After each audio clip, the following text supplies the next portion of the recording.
takdir. Tolong digarisbawahi Bapak Ibu sekalian, Allah Subhanahu wa taala tidak menentukan takdir buruk. Semua takdir Allah itu baik. Semua takdir Allah baik. Allah menentukan semuanya dengan hikmahnya. Bismillahirrahmanirrahim. Assalamualaikum warahmatullahi wabarakatuh. Alhamdulillah, lisan kita selalu memuji Sang Pencipta Allah atas segala nikmat yang dilimpahkan kepada kita. Dan juga nikmat terbesar tentunya Islam dan iman, di mana dengan Islam dan iman kita jadi mengenal Tuhan kita Allah, dan juga dengan mengenalnya tentu kita akan selalu patuh mengerjakan perintahnya dan meninggalkan larangannya. Ujung-ujungnya akan mendatangkan kebahagiaan dunia dan juga balasan sempurna di surga nanti di akhirat. Selanjutnya kita panjatkan salam hormat kita kepada utusan Allah Nabi besar Muhammad sallallahu alaihi wa ala alihi wa sahbihi wasallam, sebagaimana Allah telah memerintahkan kita untuk mengucapkan salam hormat tersebut.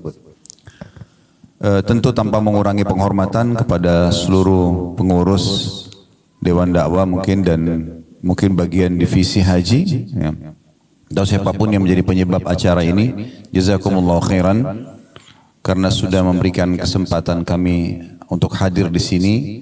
Dan tentu saya duduk di sini bukan karena lebih tahu dan lebih pintar daripada Bapak Ibu sekalian, tetapi kita menjalankan firman Allah Subhanahu wa taala, "Fadzakir fa inna dzikra tanfa'ul mu'minin." Saling memberikan peringatan karena peringatan itu sangat bermanfaat bagi orang-orang beriman. Juga menjalankan sabda Nabi sallallahu alaihi wasallam, "Ad-dinun nasihah." Agama ini isinya semuanya nasihat. Baik, beberapa menit ke depan semoga Allah berkahi. Saya ingin mengajak Bapak Ibu sekalian kita menyadari kembali tujuan kita ada di sini. Maksud saya adalah di muka bumi ini. Pernah nggak Bapak Ibu sekalian kita duduk sejenak, kemudian kita merenung, kira-kira kenapa saya ada di sini? Apa semua rahasianya? Kenapa ibu saya yang ini? Kenapa ayah saya yang itu? Kenapa saya lahir dari suku ini? Kenapa saya berada di wilayah ini? Kenapa sistem ini semuanya ada? Kenapa ada pagi, ada siang, ada sore, ada malam? Dengan begitu rapinya perputaran itu, terbitnya matahari, kemudian terbenamnya matahari. Begitu juga dengan pergantian siang malam, pergantian musim. Semua di sekitar kita ada tumbuh-tumbuhan dengan beragam macam jenisnya. Ada hewan-hewan juga dengan beragam macam jenisnya. Dengan semua memiliki karakter-karakter tersendiri. Dan segala macam hal. Bahkan di diri kita sendiri, sungguh terdapat keajaiban yang luar biasa. Siapa yang telah menata kedua mata kita seperti ini? Kenapa bukan 3 mata misalnya? Kenapa tangan 2, jari setiap tangan memiliki 5 jari? Begitu juga kita memiliki 2 kaki dan seluruh perangkat yang ada di tubuh kita ini yang luar biasa. Di mana manusia ini hanya memilih dan menikmati. Tidak lebih daripada itu. Di saat Bapak Ibu lapar, maka kita hanya memilih pengen makan apa? Yang gurih, yang manis. Di saat kita haus juga tinggal memilih, setelah itu kita menikmatinya. Lewat makanan dan minuman tersebut, ukuran sepertiga jari kita saja di tenggorokan kita sudah tidak pernah ada ikut campur lagi di makanan dan minuman tersebut. Yang mana komposisi zat besinya dan intinya menjadi nutrisi buat tubuh, itu akan diserap dengan sebuah sistem raksasa dalam tubuh kita. Kemudian yang tidak dibutuhkan akan menjadi kotoran yang harus kita keluarkan juga tertata dengan sistem yang rapi. Jadi semua ini, apa tadi yang kami sampaikan itu memberikan jawaban kepada kita kalau kita ini punya Tuhan. Ada yang mengatur semua ini. Dan jawaban atas pertanyaan saya tadi, apa kira-kira tujuan kita ada di sini? Allah telah kekalkan dalam Al-Quran sebagai Tuhan yang menciptakan kita dalam surah Az-Zariyat, surah nomor 51 ayat 56. Ayat yang masyhur, wa ma khalaqtul jinna wal insa illa liya'budun. Aku tidak ciptakan jin dan manusia kecuali untuk menyembahku, patuh kepadaku. Jadi kalau ada yang bertanya, apakah memang saya diciptakan untuk sholat? Jawabannya iya. Apakah saya diciptakan untuk puasa? Iya. Baca Quran, jenguk orang sakit, bakti sama orang tua, berzikir, berdoa. Memang itu tujuannya. Tidak ada tujuan lain. Jadi Bapak Ibu tidak usah repot-repot cari tujuan lain. selain daripada mengabdi kepada Allah bukan tujuan hidup kita, hanya sia-sia saja. Jadi kalau orang banyak membuang waktu dalam kelalaian selain ketaatan kepada Allah Subhanahu wa taala, menghabiskan waktu misalnya pada hal-hal yang sia-sia walaupun sifatnya mubah, kalau terlalu banyak juga di sana maka akan sia-sia dan orang akan menyesal. Dalam sebuah hadis riwayat Al-Baihaqi, Nabi SAW menyebutkan nanti ahli surga pun pada saat masuk ke dalam surga akan menyesali waktu-waktu yang mereka lalui selama di dunia yang mereka lalaikan dari ketaatan. Sudah pasti masuk surga, udah dapat fasilitas di sana, tapi mereka masih menyesali kenapa masih ada waktu dulu di dunia digunakan selain daripada pengabdian kepada Allah. Mengabdi kepada Allah ini indah sekali. Mengabdi kepada Tuhan indah sekali. Salat itu kalau tidak ada kenikmatannya tidak akan dijaga oleh orang-orang yang memang menikmati salat itu. Sebagaimana juga maksiat ada kenikmatannya, tetapi kedua kenikmatan ini tidak akan pernah bisa disatukan. Tidak akan pernah bisa disatukan. Kalau orang sudah menikmati sholat, dia sudah komitmen menjaga setiap azan dia sholat misalnya, dia jaga 5 waktu sholat itu, maka pasti kenikmatan lawannya, yaitu meninggalkan sholat akan hilang dari dia. Bahkan dia akan mengatakan, kenapa orang itu enggak sholat ya, sayang benar. Begitu juga sebaliknya, kalau orang meninggalkan sholat yang merupakan maksiat kepada Allah, maka kenikmatan sholatnya akan hilang. Oleh karena itu Bapak Ibu sekalian, kita harus betul-betul kembali kepada tujuan utama kita diciptakan, dan kemudian kita mengejar apa yang Allah janjikan sepanjang hidup kita. Itu target dalam kehidupan. Mulai sekarang ke depannya tidak lagi kelalaian yang kita lakukan. Semuanya kita harus tahu, detik demi detik ini bermakna atau tidak. Sebagian ulama salaf itu sampai Bapak Ibu sekalian kalau mereka masuk ke WC, mereka menyuruh anak mereka untuk membaca kitab di depan pintu WC agar dia tidak sia-sia. Karena di WC nggak bisa berzikir, tapi dia tidak mau ada detik-detik masa hidupnya yang lewat tanpa ada ibadahnya. Yang penting dia dengar ilmu supaya ada faedahnya. Sampai seperti itu. Apalagi kalau mereka sedang tidak di WC, mereka akan terus tersibukkan dari ilmu ke ilmu. Mungkin nama Imam Nawawi rahimahullah tidak asing buat kita. Belum meninggal di umur 39 tahun, belum 40 tahun sudah meninggal. Tapi siapa yang tidak kenal karya Imam Nawawi rahimahullah? Beliau dalam satu hari belajar di 13 guru dengan membahas 13 kitab yang berbeda. Artinya kalau Bapak Ibu hadir di pengajian seperti ini 1 jam misalnya, itu berarti satu tema. Imam Nawawi satu hari 13 kitab di 13 guru yang berbeda. Jadi dari pagi sampai malam sibuk dengan ilmu. Tidak ada waktu untuk hal-hal yang selain tujuan hidupnya. Belajar agama supaya dia tahu panduan hidupnya, kemudian dia mengerjakan apa yang diperintahkan dan meninggalkan apa yang dilarang. Itu orang yang memahami tentang masalah tujuan hidupnya. Orang yang memahami tujuan hidup ini juga akan mengetahui tentang masalah takdir, keputusan Allah Subhanahu wa taala. Karena kita sedang membahas tema pilihan Allah terbaik, maka kita tidak pasti luput membahas masalah takdir. Tolong digarisbawahi Bapak Ibu sekalian, Allah Subhanahu wa taala tidak menentukan takdir buruk. Semua takdir Allah itu baik. Semua takdir Allah baik. Allah menentukan semuanya dengan hikmahnya. Jadi cara memahaminya adalah semua Allah catatkan baik walaupun itu buruk di mata seorang hamba. Misal contoh, Bapak Ibu rasa setiap hari lapar kan? Rasa haus, rasa capek. Siapa di antara kita yang tidak pernah sakit misalnya? Tapi mungkin di mata manusia itu tidak enak. Karena kalau ditanya apakah Anda mau lapar, Anda akan katakan tidak. Mau haus, Anda akan katakan tidak. Mau capek, Anda katakan tidak. Tetapi kalau kita lihat dengan kacamata agama, secara spiritual atau secara keimanan, maka kita akan faham ternyata semua itu dengan takdir yang luar biasa dari Allah Subhanahu wa taala baik. Karena dengan lapar akan nikmat seseorang itu makan. Dengan haus akan nikmat seseorang itu minum. Dengan capek akan nikmat seseorang itu istirahat. Coba bayangkan Bapak Ibu sekalian kalau kita sudah kenyang, habis makan 2 piring makanan misalnya, sudah sangat kenyang, lalu ditawarkan lagi ayam goreng, kambing bakar, masih mau makan kira-kira? Enggak. Tapi kalau kita lagi lapar, walaupun nasi sama sambal sama tempe saja lahap sekali makannya. Tapi orang sering memandang dengan mata dia, lapar itu jelek. Padahal sebenarnya itu adalah takdir Allah yang sangat baik. Karena dengan lapar nikmat kita makan. Begitu juga dengan haus. Kalau bapak ibu lagi tidak haus lalu bertamu ke rumah orang lalu ditanya mau minum apa pak, mau minum apa bu, apa ya, kita masih punya pilihan. Tapi kalau orang haus, saya pengen minum air es misalnya, air dingin, kita menikmati sekali pada saat kita minum air es tersebut misalnya. Contoh yang lain juga pada saat bapak ibu misalnya dari pagi sampai malam tidur terus. Mulai dari habis subuh misalnya udah tidur, cuma bangun sholat duhur tidur lagi, sholat asar tidur lagi, maghrib. Terus malam bapak ibu disuruh tidur lagi. Kira-kira bisa tidur gak? Enggak kan? Baik, kalau bapak ibu sudah aktivitas dari pagi, sangat letih, maksimal waktunya sampai malam.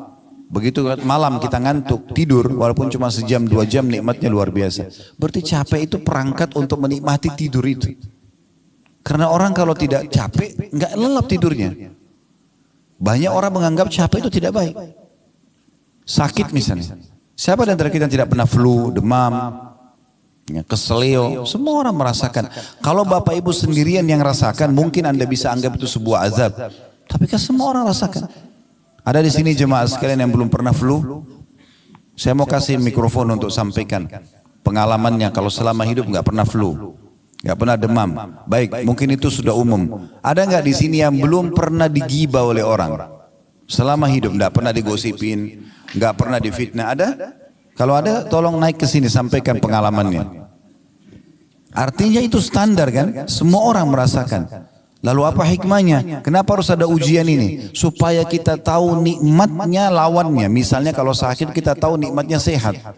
Di saat kita lagi meriang, hikmah Allah subhanahu wa ta'ala sebagai takdir yang baik di situ. Kalau kita lagi sakit meriang, di depan kita ada orang yang sehat lagi minum air es, air dingin. Kita akan mengatakan enak benar ya pada saat kita sehat. Jadi kita bisa menilai itu. Karena manusia kalau tidak dikasih rambu-rambu seperti ini, dia akan lost control. Dia akan lupakan semua nikmat ini. Maka ujian-ujian yang datang justru untuk mendatangkan penilaian positif terhadap nikmat Allah yang sedang Allah berikan kepada kita. Ini poin yang harus kita ketahui teman-teman sekalian. Dan cukup banyak pendapat-pendapat ulama, dalil-dalil yang berhubungan dengan masalah ini. Kalau takdir Allah itu semuanya baik. Di antaranya sabda Nabi SAW yang masyhur hadis riwayat Muslim, ajaban li amri mu'min, sungguh mengagumkan perkaranya orang-orang beriman. Lalu kata Nabi SAW, inna amrahu kulluhu khair, atau kulluhu khair, semua perkaranya orang mukmin itu baik. Semua dia terasakan takdirnya baik. In asabahu sarra syakar, kalau dia diberikan nikmat dia bersyukur. Wa in asabahu dharra sabar, kalau dia diberikan ujian maka dia sabar. Wala yakunu dzalika illa lil mu'min, dan itu tidak dimiliki kecuali oleh orang beriman. Kata ulama menanggapi hadis ini menandakan bahwasanya baik itu sebuah nikmat yang melimpah, maka itu adalah kebaikan, takdir Allah SWT yang baik.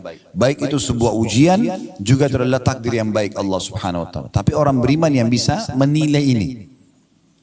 Bagaimana kita sekarang merasakan dan menilai kalau ujian itu adalah sebuah nikmat? Sakit, diganggu orang, segala macam. Allah Subhanahu wa taala memudahkan Bapak Ibu sekalian agar kesalahan-kesalahan yang kita lakukan ini itu memiliki banyak opsional agar bisa dibersihkan. Karena kan setiap pelanggaran akan ada hukumannya ya.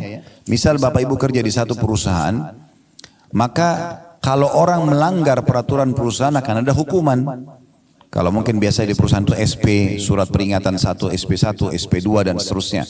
Nah sampai terakhir puncaknya di PHK misalnya, ada hukuman. Nah orang juga kalau melanggar hukum Allah ada hukumannya. Allah memberikan banyak kita opsi supaya hukuman yaitu tidak menimpa kita.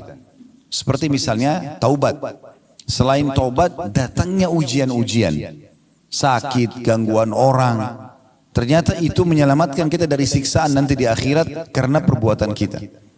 Makanya Nabi SAW mengatakan dalam sebuah hadis riwayat Muslim, tidak ada yang menimpa seorang muslim dari letih, tidak ada yang menimpa seorang muslim dari letih, capek, gangguan orang, penyakit, bahkan duri yang menusuk tubuhnya kecuali jadi pengampunan dosa-dosanya.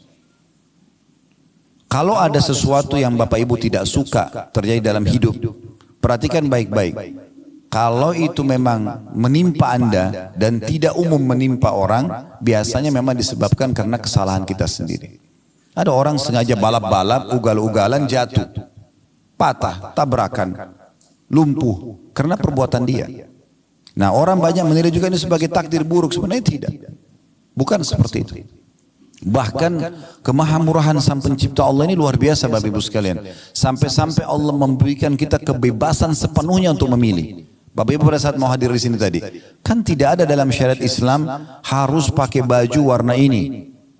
Hari Senin misalnya harus pakai baju warna ini, hari Selasa harus pakai warna ini, ya harus pakai penutup kepala warna ini, tidak ada sama sekali. Yang ada disuruh pakai pakaian tutup aurat, selesai. Setelah itu bebas kita.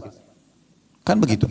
Dan terlalu banyak khiyarat atau pilihan-pilihan yang Allah berikan kepada kita, termasuk dalam memilih makanan, memilih minuman, memilih tempat kerja, memilih pasangan hidup, semua di tangan kita. Di saat seseorang mau menikah misalnya, Allah hanya mudahkan dia memiliki pilihan 1, 2, 3, 4, 5, lalu dia yang tentukan, saya mau nikah sama si A. Ada perusahaan A, B, C, dia mau kerja, dia tinggal tentukan, saya mau kerja di perusahaan B misalnya. Semua diberikan kesempatan. Bahkan lebih besar daripada itu, untuk beriman ataupun kafir kepada Allah, Allah mengatakan faman syaa'a falyu'min wa man syaa'a falyakfur. Siapa mau beriman silahkan, maka dia akan dapat semua apa yang dijanjikan untuk orang beriman. Kebahagiaan di dunia dan juga balasan sempurna di akhirat. Wa man syaa'a falyakfur. Siapa yang mau berkufur silahkan saja.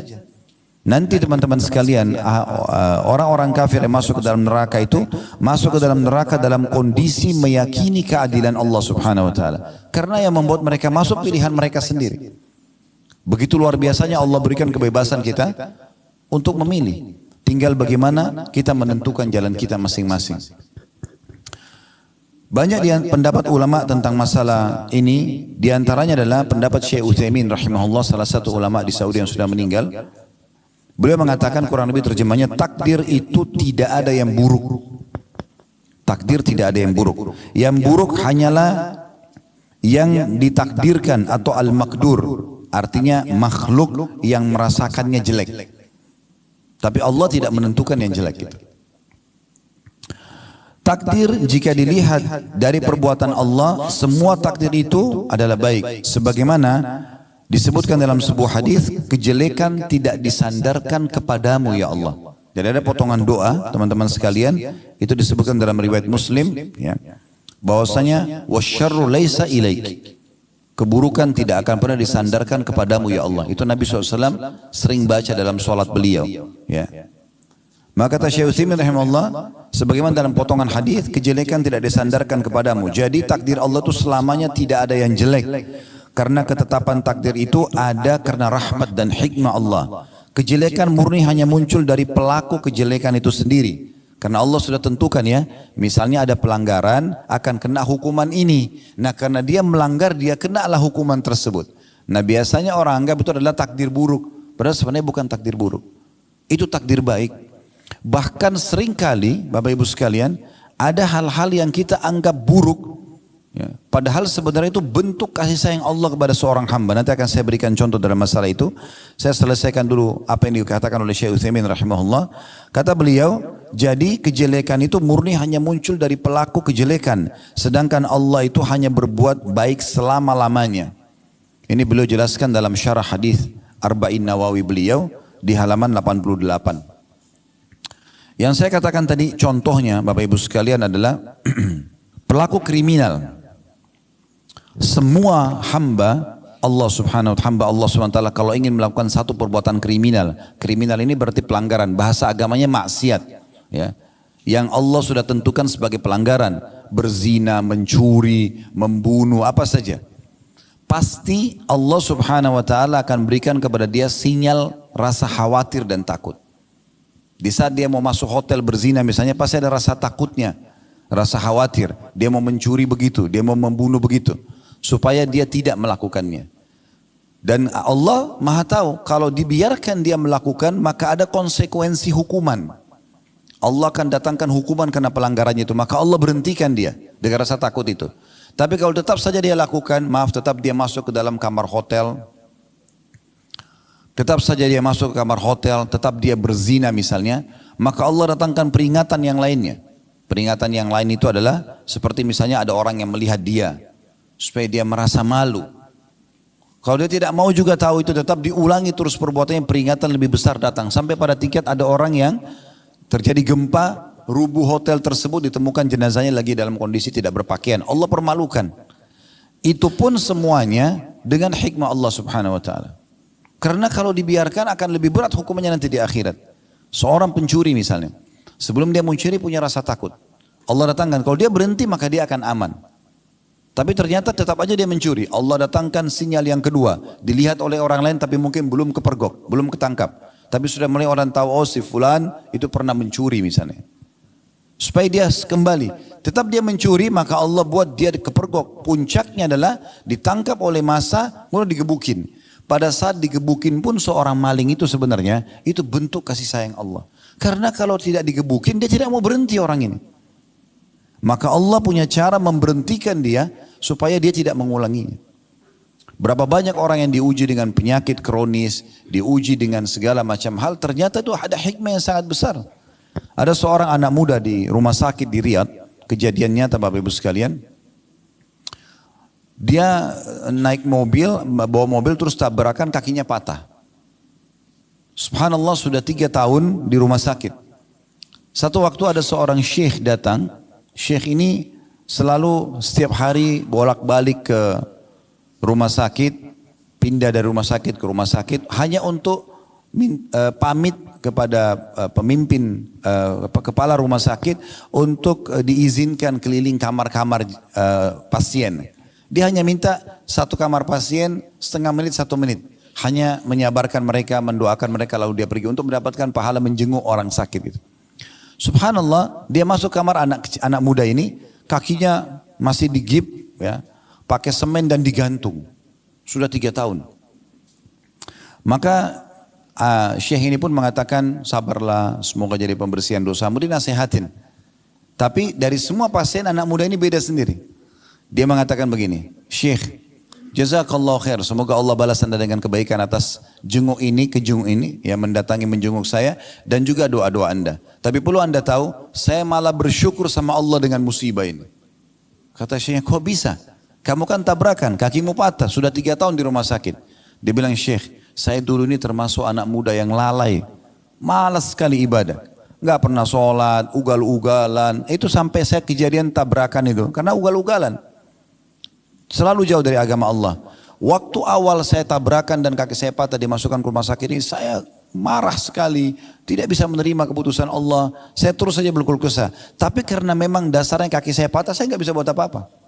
Dokter pun gak bisa buat apa-apa. Sampai akhirnya saya pun mulai merenung, mulai berpikir, sampai pada puncak saya merasakan ini adalah bentuk kasih sayang Allah. Karena kalau saya tidak diginikan, saya memang tidak mau berhenti dulu ugal-ugalan. Balap-balap, ganggu orang, mabuk-mabukan, ganggu, buat banyak kesalahan.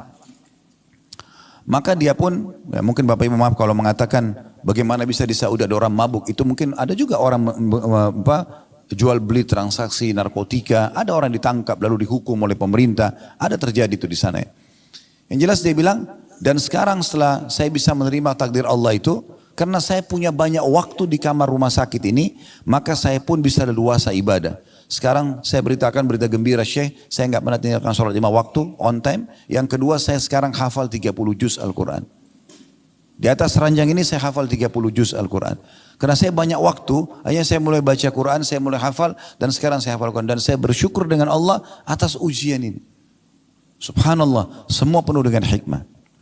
Ada kisah yang lain, seorang dosen di Ummul Qura, Dr. Muhammad, beliau menceritakan dalam salah satu ceramahnya, saya hanya menukil ini tentang bagaimana kita memahami keputusan Allah itu luar biasa. Sangat baik sebenarnya. Tapi tinggal bagaimana makhluk ini kita sebagai hamba berhusnudzon, bersangka baik kepada Allah, walaupun buruk di mata kita. Beliau menceritakan tentang seorang sahabatnya melamar seorang wanita. Setelah sepakat, sudah cocok semuanya, ditentukan hari pernikahan.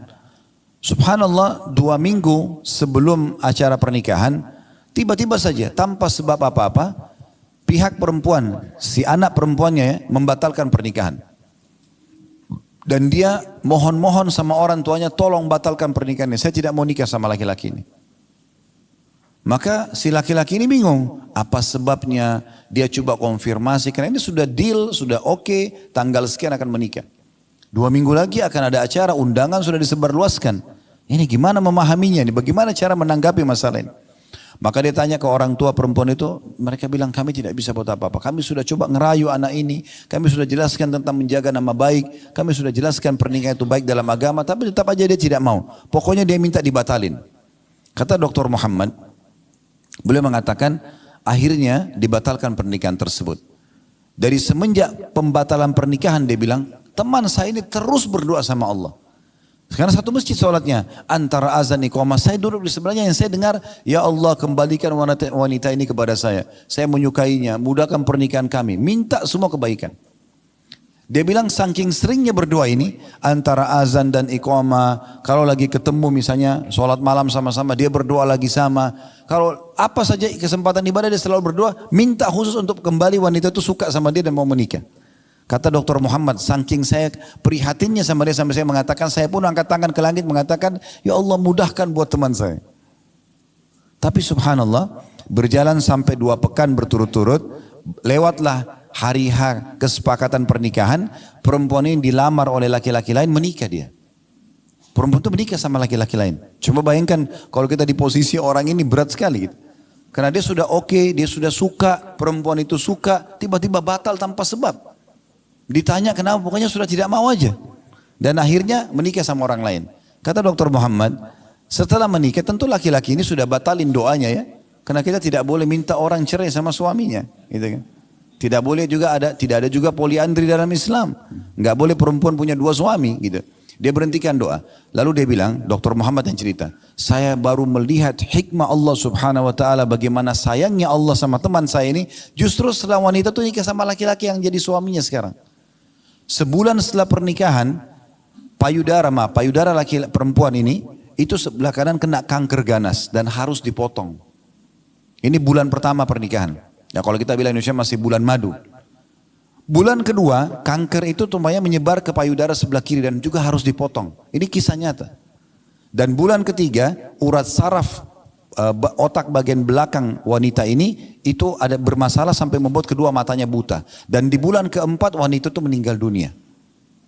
Apa kata Dr. Muhammad? Subhanallah, kalau teman saya ini ya, menikah sama wanita tersebut, mungkin dia cuma jadi pengurusnya dan mungkin makin sakit dia karena sudah interaksi biologis, sudah jadi suaminya. Tapi Allah punya hikmah yang luar biasa menyelamatkan kita dari hal-hal yang mungkin di mata kita baik, tapi mungkin tidak baik di mata Allah Subhanahu wa taala. Allah ini Bapak Ibu sekalian lebih sayang kepada kita daripada sayangnya ibu kita kepada kita. Dalam hadis Bukhari disebutkan, pernah Nabi SAW selesai memenangkan peperangan, rupanya di tawanan musuh ada satu ibu ini masih masa menyusui. Dia kehilangan anaknya. Kemudian dia datang ke tawanan perang. Dan setiap kali dia lihat anak kecil diangkat, dibalik, dilihat mukanya bukan anaknya, diturunkan lagi. Sampai dia dapat anak dia. Begitu dia dapat anak dia, langsung dia peluk, disusuin anak itu. Di kancah peperangan, penuh debu, lagi suasananya luar biasa. Tapi karena ibu ini kehilangan anak, begitu dia dapat, dia sudah lupa semua itu. Anaknya dimasukin ke dalam bajunya, disusuin sama dia. Nabi SAW melihat itu. Lalu Nabi SAW bilang kepada para sahabat, apakah kalian lihat ibu itu? Mereka mengatakan, iya ya Rasulullah. Baik, apakah kalian mengira ibu ini akan mau melempar anaknya ke dalam api? Kalau kita bakar api ini, api unggun, kita suruh ibu itu lempar anaknya, mau nggak? Kata sahabat, tentu tidak ya Rasulullah.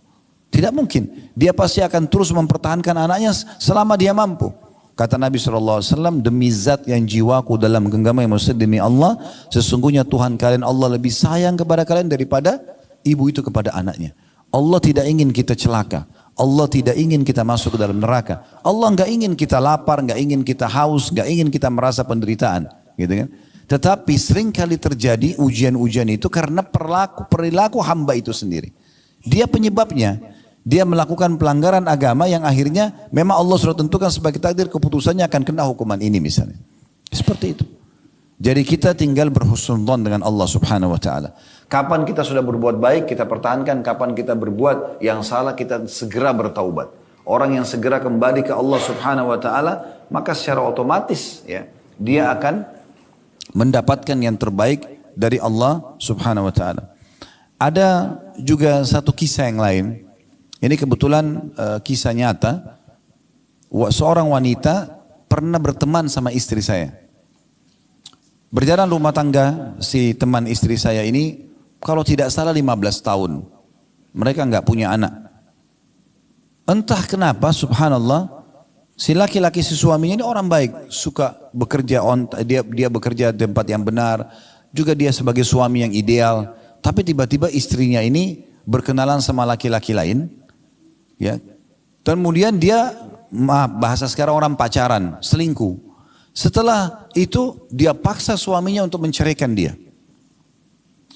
Yang terjadi adalah si suami ini karena sudah 15 tahun berumah tangga, dia juga nggak punya salah. Kemudian tiba-tiba dia bilang, ada salah apa sama saya? Saya tahu karena kebetulan istrinya adalah sahabat istri, teman istri saya gitu. Kemudian dia bilang, ada apa dengan saya? Apa salahnya? Terus saja dia coba ya mengorek, tapi tetap istri bilang tidak mau. Intinya cerailah akhirnya.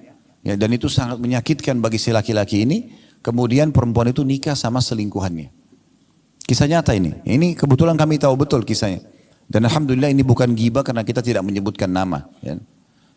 Maka setelah berjalan waktu, mungkin setelah kejadian itu sekitar 5-6 tahun. Ya, kejadian itu, saya ada tablik akbar di Makassar.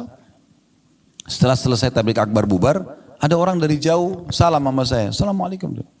Saya kurang kenal gitu. Karena performanya sudah berubah. Ya. Lebih agamis lah gitu ya. Pakaiannya segala macam penampilannya. Kemudian setelah dekat baru dia sebut namanya. Saya si Fulan. Ustaz masih ingat. Oh ternyata ini adalah suaminya perempuan itu. Yang 6 tahun lalu atau 5 tahun itu ditinggal sama istrinya. Istrinya selingkuh terus nikah sama selingkuhannya. Kalau setelah itu saya putus kontak gitu. 6 tahun kemudian 5-6 tahun kemudian saya ketemu. Ternyata dia orang ini. Dan hadir di tablik akbar kami. Terus saya karena merasa prihatin, saya masih ingat kasus dia, lalu saya tanya, maaf. Jadi setelah tanya kabar segala macam, lalu bagaimana kejadiannya? Oh alhamdulillah dia bilang. Orang ini bilang, suami tadi si perempuan yang selingkuh itu. Alhamdulillah. Oh kenapa alhamdulillah? Alhamdulillah setelah saya ditinggalkan dulu memang saya sempat terpukul. Karena istri saya meninggalkan saya, apalagi nikah sama laki-laki lain. Tapi setelah itu saya sempat vakum tuh berapa bulan, berapa waktu gitu saya tidak tahu harus buat apa. Sampai akhirnya saya bangkit kembali, saya sangka baik sama Allah. Saya menikah, sekarang saya diberikan oleh Allah istri yang salehah. Dan Allah karunia sekarang saya anak atau 2 atau 3 dia bilang. Dulunya dia nikah 15 tahun gak punya anak. Istrinya juga jauh dari agama, tidak berhijab segala macam. Sekarang Allah kasih gantinya wanita soleha, punya anak dan dia sangat bahagia. Subhanallah. Kata Nabi SAW apa? Innamas sadmatu fil ula. Sebenarnya pukulan yang dirasakan dari ujian itu hanya di awal saja. Setelahnya itu sudah jadi biasa sebenarnya. Tinggal bagaimana kita harus memahami poin penting Bapak Ibu sekalian. Memang dalam kehidupan kita di muka bumi ini ada 2 sayap kita. Kalau saya bahasakan sayap supaya mudah difahami.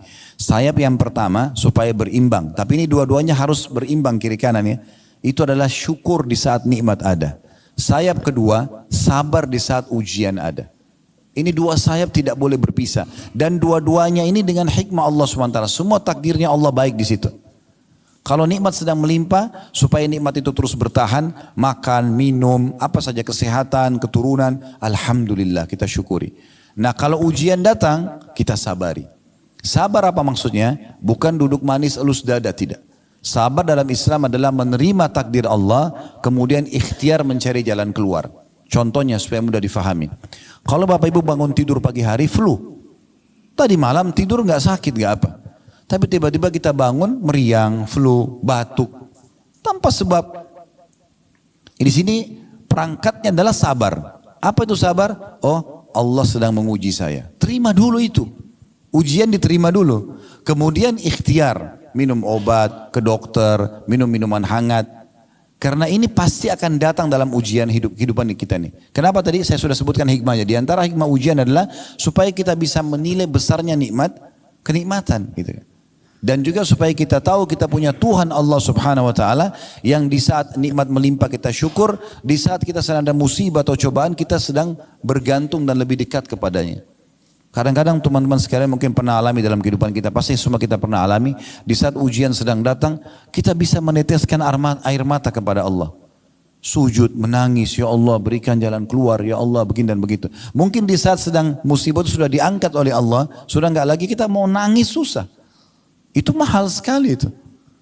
Saya pernah subhanallah punya pengalaman pribadi waktu kami mau buka restoran pertama kali di Kalibata City. Sekarang sudah pindah ke Condet. Waktu itu beberapa tahun yang lalu, mungkin sekitar 10 tahun yang lalu, sempat kami bekerja sama satu developer untuk coba bagaimana nih mendesain segala macam. Lama sekali nggak dikerja-kerjain. Berbulan-bulan, sementara sewa berjalan, ini belum selesai-selesai. Coba saya ganti orang lain, yang satu, yang kedua, sampai hanya ketemu alhamdulillah dengan orang yang ketiga kalau nggak salah, itu yang menyelesaikan proyek itu. Tapi subhanallah di saat itu sedang datang, saya coba nikmati saja. Walaupun kita memang merasa berat, tapi saya coba nikmati saja, kemudian saya coba ikhtiar, menerima dulu keputusan Allah ini. Satu waktu saya ada khutbah Jumat di Otista, di kampus statistik waktu itu, saya datang lebih cepat, sekitar jam 11-an sudah datang, kebetulan saya juga belum sholat duha. Saya masuk ke belakang mimbar, kemudian saya sholat di situ. Tahiyat masjid, sholat duha, sambil saya juga berkeluh kesah kepada Allah subhanahu wa ta'ala. Satu lagi sujud, minta dimudahkan urusan ini. Rupanya antara mimbar sama dinding masjid, itu ada celah kecil. Di situ rupanya ada satu jemaah masjid. Beliau rambutnya sudah putih, terus kemudian melihat tempat itu, celah itu, lalu dia lihat saya rupanya, saya tidak tahu. Selepas saya sholat, saya keluar dari tempat itu menuju ke depan mimbar, nunggu waktu sholat Jumat untuk naik ke mimbarnya. Terus bapak ini datang kepada saya, setelah salam terus dia bilang, Ustadz,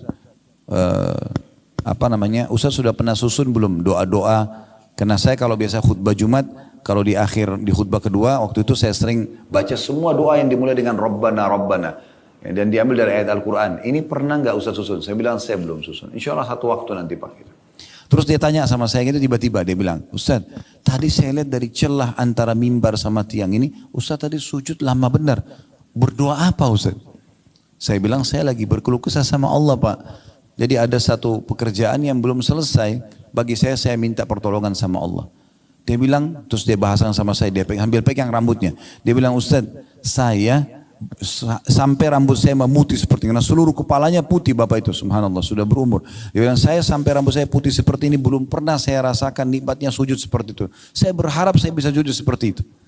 Subhanallah, saya langsung muhasabah, introspeksi diri, saya mengatakan bagaimana Allah sayang dengan saya, mendatangkan ujian tersebut supaya saya bisa nikmati sujud itu. Mungkin tidak akan dinikmati kalau memang tidak ada ujian. Bahkan orang sholat buru-buru karena merasa semuanya nikmat sedang melimpah pada dia. Teman-teman sekalian, Allah sangat menyukai kalau ujian sedang ada, datang kepada kita, kita menerimanya. Dan kemudian kita bersyukur kepada Allah subhanahu wa ta'ala atas ujian tersebut dengan cara kita berusaha meningkatkan skill kita dengan cara mencari solusinya. Karena salah satu hikmah ujian adalah kita belajar untuk bisa lebih menguasai sesuatu yang akhirnya menambah pengalaman hidup kita. Karena kalau kita tidak punya pengalaman hidup juga kita jadi vakum dalam kehidupan ini. Itu salah satu juga hikmah daripada ujian tersebut. Baik, kita kembali ke masalah tadi. Nabi SAW mengingatkan perkara orang mukmin kalau diberikan nikmat dia bersyukur, kalau diberikan ujian dia bersabar, gitu kan? Dan ini harus berimbang Bapak Ibu sekalian. Jangan sampai nikmat ada, Bapak Ibu bersyukur. Lagi sehat, lagi ada makanan, ada rezeki, ada pekerjaan, alhamdulillah. Tapi begitu ujian datang, keluh kesah. Ini enggak berimbang hidupnya nanti. Kemudian juga ada orang sebaliknya, kalau ada ujian datang, dia masih miskin misalnya hidupnya, dia bisa terima. Tapi begitu Allah bukain pintu rezeki, dia nggak bersyukur. Ini nggak berimbang. Harus berimbang keduanya. Dan pasti akan datang ujian dalam hidup kita, dan itu bagaimana kita tinggal bersangka baik sama Allah, menjadikan sebagai momentum untuk belajar dan dapat pengalaman lebih baik lagi. Nabi Muhammad SAW juga diuji. Bahkan Nabi SAW dalam hadis Bukhari pernah dijenguk oleh seorang sahabat. Beliau lagi demam, saking panasnya tubuh beliau, sampai panasnya tembus di selimut itu. Sahabat ini pegang sambil mengatakan, ya Rasulullah, sesungguhnya anda ditimpa demam yang tidak normal nih. Luar biasa ini. Kata Nabi SAW, iya, aku diuji oleh Allah 2 kali lipat dari ujian kalian. Artinya kalau demamnya kita maksimal 40, mungkin Nabi bisa 80 derajat, itu panas sekali. Ini Nabi nih, kekasih Allah tapi diuji begitu. Lalu apa kata sahabat ini? Langsung berpikiran sangka baik. Sahabatnya mengatakannya, Rasulullah, kalau begitu apakah berarti anda juga dapat double pahala? Kata Nabi SAW, iya tentunya. Karena sesungguhnya besarnya kadar balasan pahala sesuai dengan besarnya kadar balas ujian atau besarnya ujian seseorang hamba. Lalu sahabatnya bertanya, Rasulullah, siapa orang yang paling berat ujiannya? Kata Nabi SAW, para nabi-nabi. Kemudian datang orang-orang yang mendekati iman mereka dengan nabi-nabi dan terus begitu. Dalam riwayat lain, siapa yang kuat agamanya, ujiannya akan lebih berat. Dan begitu terus orang diuji sampai sesuai dengan kadar kekuatan imannya. Di poin ini Bapak Ibu sekalian, saya berharap jangan menilai negatif ya. Jangan bilang kalau begitu, saya tidak usah menjadi orang yang kuat imannya karena ujiannya berat. Ini bukan begitu memahaminya. Ujiannya maksudnya adalah di saat ada dua orang yang sedang diuji, misalnya tadi contoh Nabi SAW demam. Kalau orang yang sangat kuat imannya, dia diuji misalnya demamnya, misal 2 hari, orang yang ringan imannya, mungkin diuji 2 hari atau 3 hari demam sembuh. Mungkin orang yang kuat imannya jadi 1 minggu diujinya. Tapi itu juga tujuannya untuk memberikan pahala lebih besar kepada dia. Jadi ujian bukan ujian yang di luar orang-orang umumnya, tapi ujian yang sama cuma mungkin waktunya lebih panjang.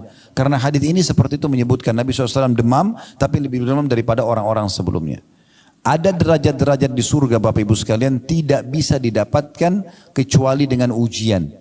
Oleh karena itu orang beriman diuji oleh Allah Subhanahu Wa Taala. Dan ingatlah Nabi SAW itu Bapak Ibu sekalian tidak pernah berkeluh kesah dalam ujian Allah Subhanahu Wa Taala.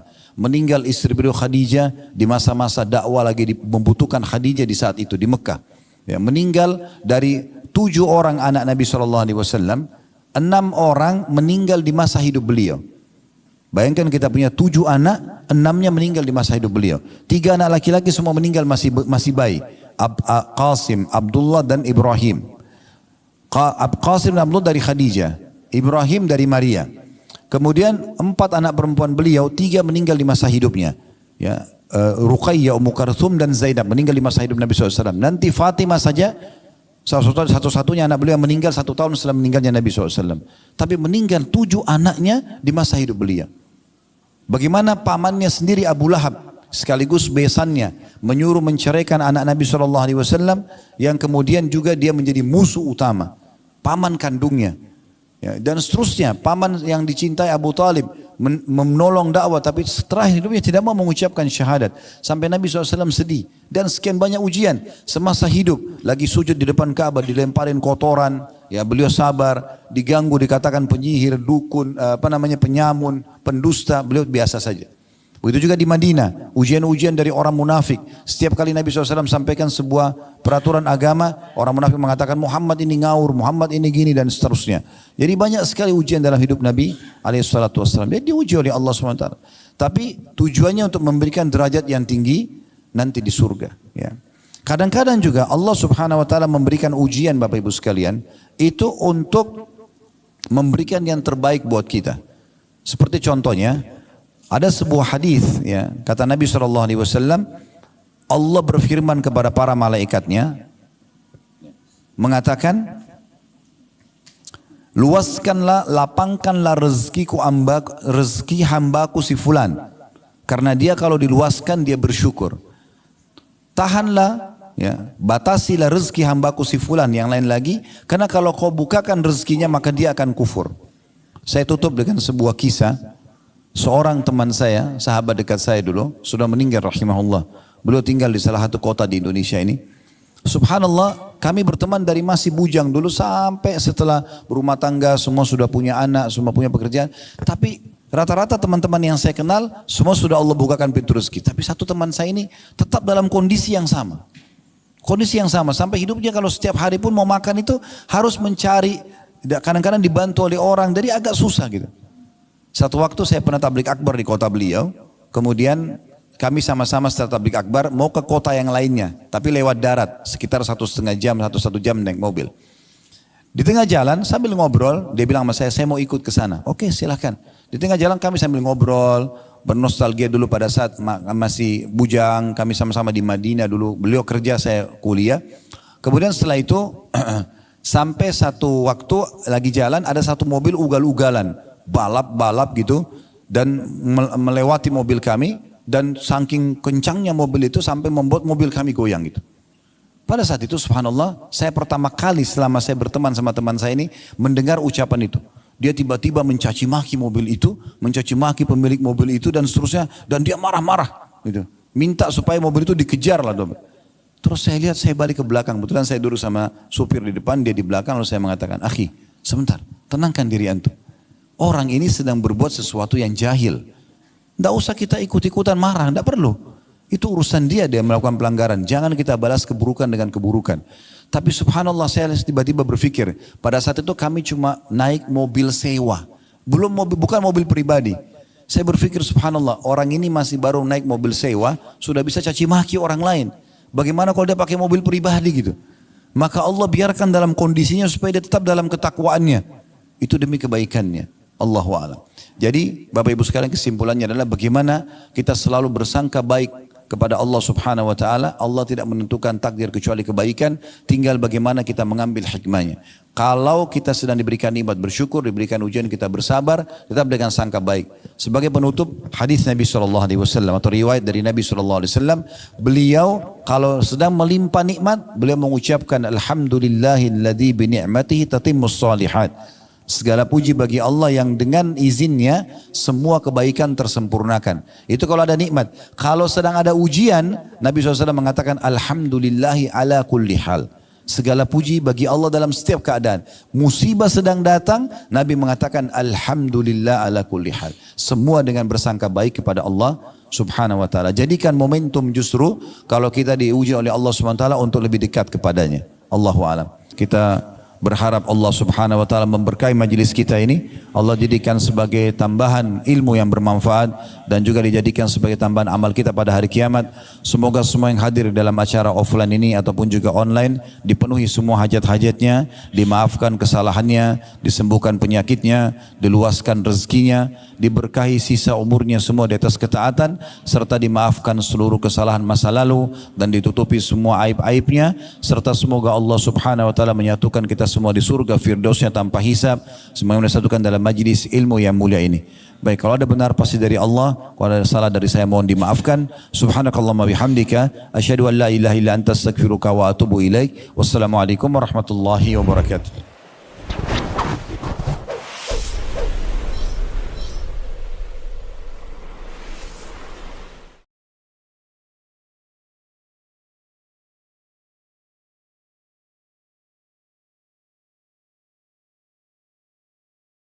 Assalamualaikum warahmatullahi wabarakatuh. Alhamdulillah, lisan kita selalu memuji Sang Pencipta Allah atas segala nikmat yang dilimpahkan kepada kita, dan juga nikmat terbesar tentunya Islam dan iman, di mana dengan Islam dan iman kita jadi mengenal Tuhan kita Allah. Dan juga dengan mengenalnya tentu kita akan selalu patuh mengerjakan perintahnya dan meninggalkan larangannya. Ujung-ujungnya akan mendatangkan kebahagiaan dunia dan juga balasan sempurna di surga nanti di akhirat. Selanjutnya kita panjatkan salam hormat kita kepada utusan Allah Nabi besar Muhammad sallallahu alaihi wa ala alihi wa sahbihi wasallam, sebagaimana Allah telah memerintahkan kita untuk mengucapkan salam hormat tersebut. Tentu tanpa mengurangi penghormatan kepada seluruh pengurus Dewan Dakwah mungkin dan mungkin bagian divisi haji, ya, atau siapapun yang menjadi penyebab acara ini. Jazakumullah khairan karena sudah memberikan kesempatan kami untuk hadir di sini. Dan tentu saya duduk di sini bukan karena lebih tahu dan lebih pintar daripada Bapak Ibu sekalian, tetapi kita menjalankan firman Allah Subhanahu wa taala, "Fadzakir fa inna dzikra tanfa'ul mu'minin."